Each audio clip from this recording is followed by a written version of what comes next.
사랑하는 초업제교회 성도 여러분, 반갑습니다. 김정미 목사입니다. 간밤에도 주님 안에서 평안히 잘 주무셨습니까? 오늘은 2024년 6월 8일 오늘 토요일 아침입니다. 또 한 주의 마지막 날입니다. 오늘도 주 안에서 복된 날 되시고 또 주일도 잘 준비하시는 은혜가 있기를 바랍니다. 기도하고 오늘의 말씀 묵상 시작합니다.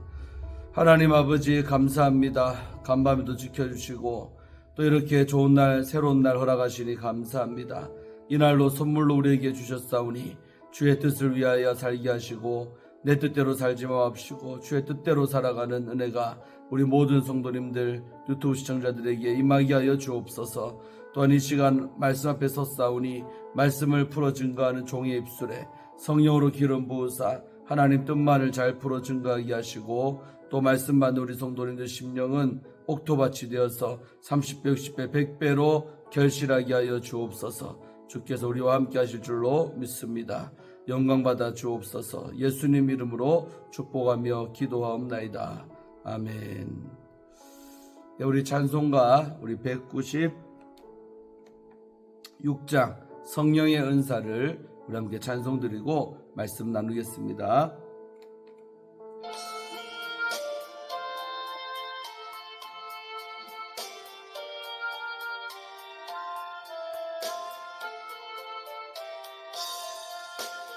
성령의 은사를 나에게 채우사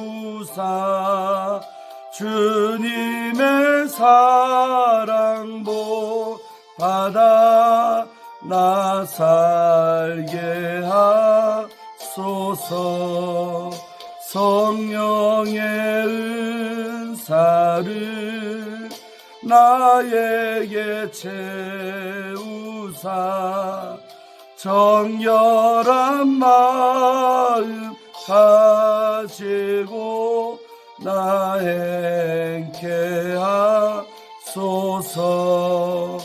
성령의 은사를 나에게 채우사 더러운 세상 탐욕을 다 태워주소서. 성령의 은사를 나에게 채우사 영원한 주님 나라에 나 살게 하소서. 성령의 은사를 나에게 채우사 영원한 주님 나라에 나 살게 하소서. 아멘. 정말 성령의 은사로 무장하고 채워진 은혜 있으시기를 주 이름으로 축원합니다. 자, 오늘 함께 말씀 묵상하실 본문은 우리 열왕기상 14장입니다. 오늘 1절부터 20절까지의 말씀을 함께 보도록 하겠습니다. 제가 읽어드리겠습니다. 이 말씀은 하나님의 말씀입니다. 그때 여로보암의 아들 아비야가 병든지라 여로보암이 자기 아내에게 이르되 청하건대 일어나 변장하여 사람들이 그대가 여로보암의 아내임을 알지 못하게 하고 실로로 가라. 거기 선지자 아히야가 있나니 그는 이전에 내가 이 백성의 왕이 될 것을 내게 말한 자니라 사람이니라. 그대의 손에 떡 10개와 과자와 꿀 한 병을 가지고 그에게로 가라. 그가 그대에게 이 아이가 어떻게 될지를 알게 하리라. 여로보암의 아내가 그대로 하여 일어나 실로로 가서 아히야의 집에 이르니 아히야는 나이가 많아 눈이 어두워 보지 못하더라. 여호와께서 아히야에게 이르시되 여로보암의 아내가 자기 아들이 병들었으므로 내게 물으러 오나니 너는 이러이러하게 대답하라. 그가 들어올 때에 다른 사람인 채 하면이라. 그가 문으로 들어올 때에 아히야가 그 발소리를 듣고 말하되 여로보암의 아내여 들어오라. 네가 어찌하여 다른 사람인 채 하느냐. 내가 명령을 받아 흉한 일을 내게 전하리니 가서 여로보암에게 말하라. 이스라엘의 하나님 여호와의 말씀이 내가 너를 백성 중에서 들어 내 백성 이스라엘의 주권자가 되게 하고 나라를 다윗의 집에서 찢어내어 내게 주었거늘 너는 내 종 다윗이 내 명령을 지켜 전심으로 나를 따르며 나 보기에 정직한 일만 행하였음과 같지 아니하고 내 이전 사람들보다도 더 악을 행하고 가서 너를 위하여 다른 신을 만들며 우상을 부어 만들어 나를 노엽게 하고 나를 내 등 뒤에 버렸도다. 그러므로 내가 여로보암의 집에 재앙을 내려 여로보암에게 속한 산에는 이스라엘 가운데 매인자나 노인자나 다 끊어버리되 거름더미를 쓸어 버린같이 여로보암의 집을 맑게 쓸어 버릴지라. 여로보암에게 속한 자가 섬에서 죽은즉 개가 먹고 들에서 죽은즉 공중의 새가 먹으리니 이는 여호와께서 말씀하셨음이니라 하셨나니 너는 일어나 내 집으로 가라. 내 발이 성읍에 들어갈 때 그 아이가 죽을지라. 온 이스라엘이 그를 위하여 슬퍼하며 장사하려니와 여로보암에 속한 자는 오직 이 아이만 묘실에 들어가리니 이는 여로보암의 집 가운데서 그가 이스라엘 하나님 여호와를 향하여 선한 뜻을 품었음이니라. 여호와께서 이스라엘 위에 한 왕을 일으키신즉 그가 그날에 여로보암의 집을 끊어버리리라. 언제냐 하니 곧 이제라. 여호와께서 이스라엘을 쳐서 물에서 흔들리는 갈대같이 되게 하시고 이스라엘을 그의 조상들에게 주신 이 좋은 땅에서 뽑아 그들을 강 건너로 흩어시리니 그들이 아세라 상을 만들어 여호와를 진노하게 하였음이니라. 여호와께서 여로보암의 죄로 말미암아 이스라엘을 버리시리니 이는 그도 범죄하고 이스라엘로 범죄하게 하였음이니라 하니라. 여로보암의 아내가 일어나 디르사로 돌아가서 집 문지방에 이를 때에 그 아이가 죽은지라. 온 이스라엘이 그를 장사하고 그를 위하여 슬퍼하니 여호와께서 그의 종 선지자 아이야를 통하여 하신 말씀과 같이 되었더라. 여로보암의 남은 행적 곧 그가 어떻게 싸웠는지와 어떻게 다스렸는지는 이스라엘 왕 역대 지략에 기록되니라. 여로보암이 왕이 된 지 22년이라. 그가 그의 조상들과 함께 자매해 그의 아들 나답이 대신하여 왕이 되니라.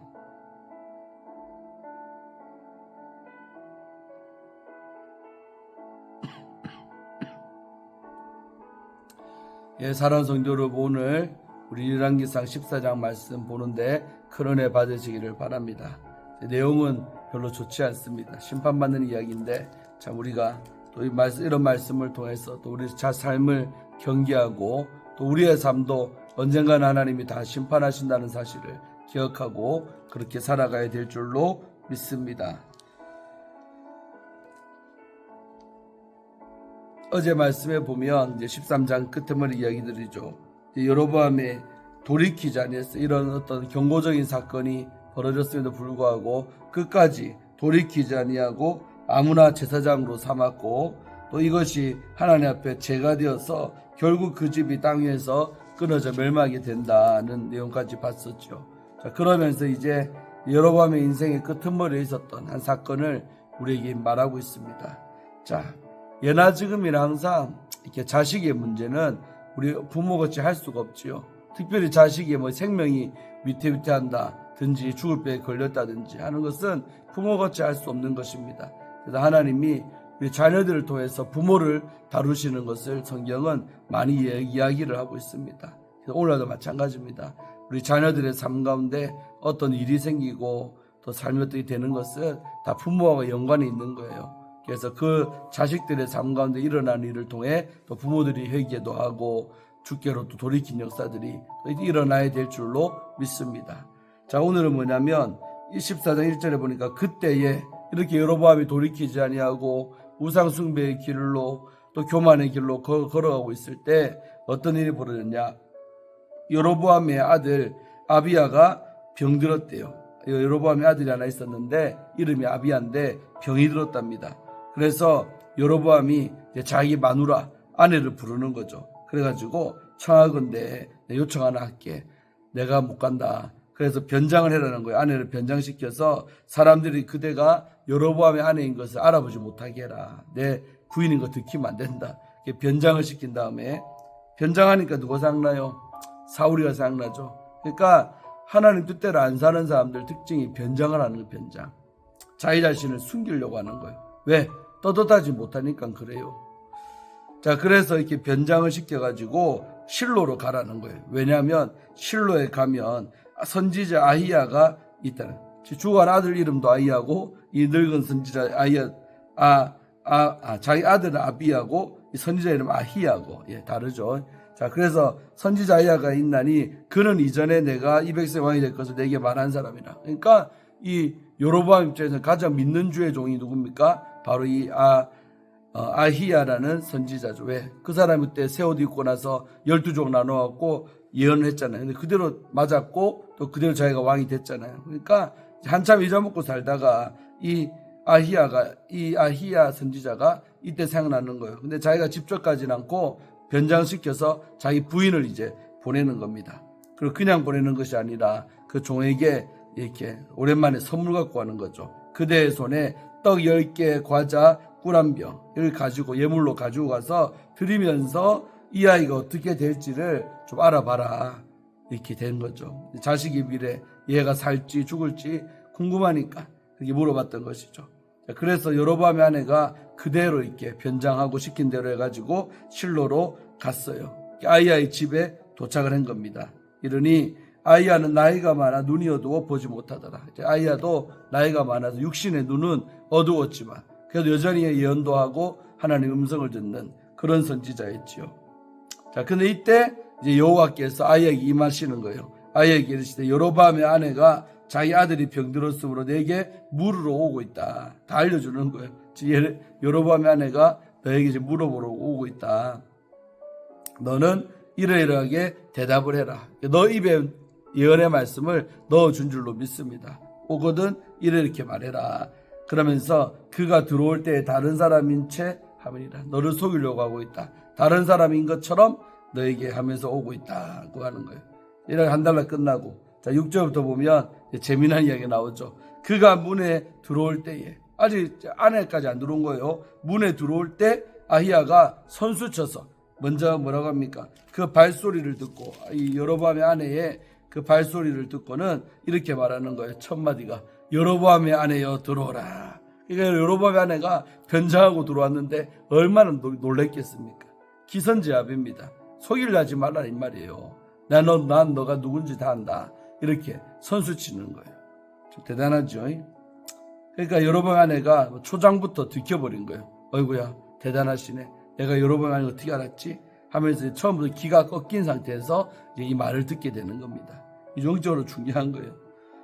그래서 여로보암의 아내여 하고 정체를 벌써 알고는 그렇게 불러버리잖아요. 여로보암의 아내여 들어오라. 그러면서 네가 어찌하여 다른 사람인 채 하느냐. 내가 명령을 받아 흉안이를 내게 전하리니. 이렇게 나오는 거예요. 왜 네가 변장해서 사람 속이려고 하냐. 주의 종을 기만하려고 하느냐. 이 말이죠. 내가 명령을 받아. 누구의 명령입니까? 하나님의 명령을 받은 내가 흉안이를 너한테 내가 지금부터 전할 테니까 잘 듣거라. 이렇게 나오는 거죠. 그러면서 그냥 여로보암의 아내가 말도 걸기 전에 일방적으로 하나님의 말씀을 막 쏟아내는 거예요. 그게 7절부터죠. 야 가서 여로보암에게 말해라. 여로보암에게 네 왕, 네 남편 여로보암에게 전해라. 그래 말하면서 이스라엘 하나님 여호와의 말씀이 내가 너를 이 백성 중에서 들어 내 백성 이스라엘 주권자가 되게 하고 나라를 다윗의 집에서 찢어내 내게 주었거늘. 은혜 베푼 내용이죠. 정말 다윗의 집에서 찢어내서 내가 너를 왕으로 세웠고 너에게 이렇게 주었는데 이런 은혜를 받은 너가 그 다음에 잘못들을 얘기하는 거예요.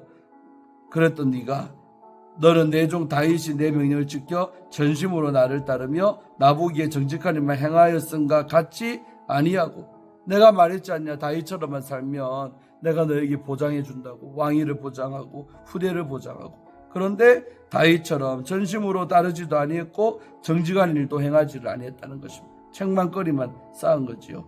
그러면서 오히려 9절 내 이전 사람들보다 더 악을 행하고 이전에 그 어떤 사람보다 너는 더 악한 짓을 했다. 악을 행하고 또 중요한 건 뭐예요? 제일 싫어하는 가서 너를 위하여 다른 신을 만들고 늘 항상 나오지만은 이 우상숭배는 항상 나를 위하는 거예요. 내 욕심 차리려고 나를 위해서 내 욕심을 이루려고 하는 게 우상숭배입니다. 너를 위해서 다른 신을 만들었잖아요. 금송아지 만들었죠? 그 얘기입니다. 다른 신을 만들며 우상을 부어 만들어 금송아지 나를 노엽게 하고 나를 내 등 뒤에 버렸도다. 그러니까 하나님이 제일 화나시는 일이 이런 우상숭배인데 이렇게 나를 노엽게 했죠. 그래 나를 너의 등 뒤로 버려버렸다. 나를 그런 사람 취급했다는 거예요. 존중하지 아니하고 하나님을 등 뒤로 던져버렸다. 무시했다는 것이죠. 교만한 사람들의 전형적인 모습이 우상 숭배하고 하나님 무시하고 살아가는 인생들. 10절 그렇기 때문에 이런 죄들을 인해서 내가 다음같이 너에게 행하겠다. 그러므로 내가 여로보암의 집에 재앙을 내리겠다. 무서운 말씀이 지금 나오죠. 재앙 내리겠다. 여로보암에 속한 사내는 이스라엘 가운데 매인자나 노인자나 다 끊어버리되 여로보암에 속한 남자들은 다 끊어진다. 죽는다는 겁니다. 이 아들뿐만 아니라 남자들은 다 죽는다는 거예요. 끊어버리되 거름더미를 쓸어버린 것 같이 여로보암의 집을 맑게 쓸어버릴지라. 너희 후손들 하나도 남지 않도록 내가 그 집 자체를 쓸어버리겠다. 엄청난 예언이죠. 저주죠. 내가 너희 가문의 씨를 말리겠다. 남자들은 다 죽게 만들어버리겠다. 대가 이어지지 않겠다는 것이죠. 그걸 쓸어버리겠다고 말하는 거예요. 그러면서 11절 여로보암에게 속한 자가 성읍에서 죽은즉 너에게 속한 사람들이 죽은즉 개가 먹고 들에서 죽은즉 공중에 새가 먹을 것이다. 그 죽은 남자들을 시체들을 개가 먹고 들에서는 들짐승들 또 산에 나는 공중에 새가 와서 먹을 것이라는 거예요. 이는 여호와께서 말씀하셨음이니라 하셨나니 이렇게 여호와 하나님께서 말했다. 난 전할 뿐이다 라고 말하는 거예요. 하셨나니 12절 너는 일어나 내 집으로 가라. 네 발이 성읍에 들어갈 때에 그 아이가 죽을 것이다. 아이 물으러 왔지. 네가 집에 도착하는 그 순간에 그 아이가 세상 떠날 것이다. 못 살린다는 거죠. 죽을 것이라는 겁니다. 13절 온 이스라엘이 그를 위하여 슬퍼하며 장사하려니와 온 이스라엘 사람들이 이 아이 때문에 슬퍼하고 또 장례치르러 가려거니와 여로보암에 속한 자는 오직 이 아이만 묘실에 들어간다. 그러니까 여로보암에 속한 자들 중에 지금 죽는 이 아이만 곱게 죽는다는 거예요. 그나마 죽기는 죽지만 정상적인 죽음으로 해서 조상들의 묘실에 들어가게 되지만 나머지 모든 사람들은 아까 말했지만 들에서 죽고 길에서 죽어 들짐승들의 밥이 되고 개의 밥이 된다. 한마디로 그 죽음이 얼마나 추잡합니까? 제대로 장례식도 못 치러줄 만큼 비참하게 죽는데 오직 지금 아픈 이 아이만 정상적으로 죽는다는 거예요. 그나마. 왜 그러냐 이유가 나오죠. 이는 여로보암의 집 가운데서 이 여로보암에 속한 사람들 중에서 그가 이 아이가 이스라엘 하나님 여호와를 향하여 선한 뜻을 품었습니다. 세상에 이 죽은 아이가요 그나마 그래도 하나님을 향해서 선한 뜻, 착한 뜻, 하나님 기뻐하는 어떤 생각을 품고 있었는데 이제 이 아이가 죽는다는 거예요. 그랬기 때문에 이 아이 하나만큼은 내가 걔도 아름답게 조상들의 묘실에 정상적으로 들어갈 수 있도록 하겠다는 것입니다. 이 대목에서 주는 교훈은 뭐냐? 온 집안이 죽을지라도 또 그 한 사람이라도 하나님을 기쁘시게 하면 그 사람만큼은 은혜를 또 베풀어 주신다는 사실입니다. 도매급으로 다 넘어가지만 그래도 그 가운데서도 하나님을 향해서 선한 뜻이라도 기뻐하는 생각이라도 가지고 행한 것도 아니에요. 품고만 있었죠. 펼치지도 못한 꿈이에요. 그러나 그 꿈이 그 뜻이 하나님을 기쁘시게 했기 때문에 하나님은 예외적으로 그 아이한테만은 은혜를 베풀어 준다는 거예요. 조상들의 묘실에 정상적으로 들어갈 수 있도록. 나머지 모든 여로보암에 속한 사람들은 비참하게 죽는다는 것입니다. 그런 예언을 받고 그다음 14절에는 여호와께서 이스라엘 위에 한 왕을 일으키실 거다. 여로보암 너 말고 새로운 왕과를 내가 일으켜 줄 거다는 거죠. 왕을 일으키신즉 그가 그날에 여로보암의 집을 끊어버리리라. 그 새로 일어나는 왕이 여로보암의 집을 끊어버릴 것이다. 그러면서 언제냐 하니 곧 이제라. 그 일이 언제냐고 묻거든 곧 이제 일어난다. 곧 일어나 터질 일이다.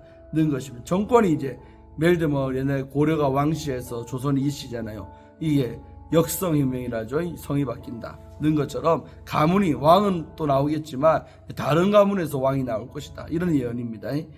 자 15절 여호와께서 이스라엘을 쳐서 물에서 흔들리는 갈대같이 되게 하시고 이 북이스라엘을 하나님이 칠 거다. 물에서 흔들리는 갈대같이 물속에 보면 물속에 있는 갈대는 물이 흐름에 따라 왔다 갔다 하잖아요. 그렇게 흔들리게 될 것이다. 경고하지 못하다는 거죠. 흔들리고 이스라엘을 그의 조상들이 주신 이 좋은 땅에서 뽑아 이 살고 이 땅에서 뽑힐 것이다. 뽑아서 그들을 강 건너, 이 강 건너는 유브라데 강을 말한답니다. 이 강 건너로 흩으리니 그들이 아세라상을 만들어 여호와를 진노하게 하였기 때문에, 그렇기 때문에 우상숭배 아세라상을 섬겼기 때문에 그들이 이렇게 된다는 것입니다. 그래서 16절 여호와께서 여로보암의 죄로 말미암아 이스라엘을 버리실 거다. 이 여로보암의 죄 때문에 이 북이스라엘은 버림받게 될 것이다. 이는 그도 범죄하고 이스라엘로 범죄하게 하였음이니라 아니라. 중요한 것입니다. 자기 혼자 범죄했으면 그나마 나은데 여로보암의 죄가 큰 이유는 자기도 범죄했지만 또 다른 일반 백성들을 범죄하게 만들었다는 사실입니다. 맞죠? 우상을 단과 베델에 금송아지를 딱 세워놓고 이것이 너희를 애굽에서 인도하는 신이라 하면서 우상 숭배를 하도록 자행했죠. 유도했죠. 우리 세상 살아가면서 내 혼자 죄 짓는 것도 큰 죄지만 다른 사람을 죄짓게 만드는 일에 내가 쓰임받으면요, 그 죄는 더 크다는 사실입니다. 할렐루야. 경계로 삼기를 바랍니다. 나 혼자 죄 지어도 큰일이지만 다른 사람까지도 죄를 짓게 만드는 그런 역할로 내가 쓰임받으면 되겠습니까? 오늘 여로보암의 죄가 큰 것은 다른 일반 백성들이 그렇게 우상숭배하는 일에 동원되고 자기가 유도를 했잖아요. 그러면서 결국은 자기 어떤 욕심 때문에 많은 백성을 예루살렘에 가지도 못하게 만들고 결국 금송아지 앞에서 절을 하게 만드는 그런 일을 여로보암이 했다는 것입니다. 안타까운 일이죠. 참 할 말이 없습니다. 자, 그러니까 예언을 받았어요. 그리고 17절은 뭐냐? 여로보암의 아내가 일어나 이제 돌아오는 거죠. 디르사로 이제 돌아가서, 디르사는 바로 세겜성 바로 1km 떨어진 지점에 있던 왕궁이 있던 곳이 디르사입니다. 부욕한 땅인데 디르사로 돌아가서 문지방이 이를 때에 그 아이가 이 선지자가 말한 것처럼 딱 죽은 거예요. 문지방 집에 도착하자마자 문을 딱 넘어가니까 아이가 딱 죽어버린 거예요. 그래서 온 이스라엘이 그를 뭐했다? 장사해 준 거죠. 장례식을 치르고 그를 위하여 슬퍼했다는 것입니다. 이 아이의 죽음을 위해서 슬퍼하고, 여호와께서 그의 종 선지자 아이야를 통해 하신 말씀과 같이 되었대요. 그러니까 하나도 빠짐없이 아이야 선지자 예언한 대로 다 또 이루어진 것입니다. 자, 이렇게 한 달러 끝났습니다. 결국 예언대로 아이도 죽고 그렇게 되었다는 것입니다. 자, 19절 20절은 뭐냐? 여로보암이 그 남은 행적, 여로보암이 이제 왕 노릇하면서 일었던 많은 행적들, 그리고 그가 어떻게 싸웠고 어떻게 다스렸는지, 정치를 어떻게 했는지, 이런 이야기는 이스라엘 왕 역대지략에 기록이 되었답니다. 역대지략이라는 책에 이 행적들이 기록이 되어 있는데 또 오늘날까지 전해지지는 않는다고 합니다. 이 책이 적어져 있다는 거예요. 그러면서 이제 끝이 이제 삶에 대한 평가죠. 여로보암이 왕이 된지, 그렇게 왕이 즉위해가지고 22년 동안 이 북이스라엘을 다스렸던 초대 왕이 여로보암입니다. 22년.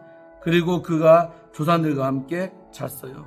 죽어버렸죠. 그리고 조상들의 묘실에 들어갔고 그의 아들 나답이 대신하여 왕이 되었답니다. 여로보암이 이어서 자기 친아들 나답이 이어서 왕이 되지만 결국 나답이 어떻게 되는가는 또 뒤에 보시면 압니다. 하나님의 예언이 그대로 성취되는 줄로 믿습니다. 자, 오늘 이제 여기서 말씀 끝내고요. 내일 21절부터 끝절까지 보도록 하겠습니다. 사랑하는 성도 여러분, 결국은 이 여로보암이 심판받는 이야기가 오늘 내용의 주된 이야기죠. 자기 아들의 죽음을 앞에 두고 그 아이의 인생이 궁금해서 물어봤는데 하나님은 그 아이뿐만 아니라 여로보암 너의 가문이 어떻게 될지를 이 선지자를 통해서 다 소상하게 알려주는 줄로 믿습니다. 오늘날도 그 신령한 주의 종과 또 신앙생활을 하고 하면 하나님이 그 종을 통해서 각 가문의 미래, 자녀들의 미래에 대해서도 알게 하시고 알려주실 줄로 믿습니다. 참 무서운 이야기죠. 그래서 우리가 부모된 우리가 신앙생활 잘해야 됩니다. 정말 하나님만 경외하고 우상 숭배하지 말고 잘 섬기면 하나님의 후손들도 미래도 다 보장하실 줄로 믿습니다. 그래서 참 이런 말씀 받을 때마다 두렵고 떨립니다. 저도 그렇습니다. 그래서 우리가 더 하나님 앞에 정직하고 바른 길로 행해서 살아가는 정말 축복의 길로만 걸어가는 은혜가 있으시기를 주의 이름으로 축원합니다. 오늘 토요일 하루도 주 안에서 잘 보내시고 또 주일도 잘 준비하셔서 또 내일 주일날 큰 은혜 받으십시다. 내일 뵙겠습니다. 샬롬. 내일 뵙도록 하겠습니다. 기도하고 마칩니다.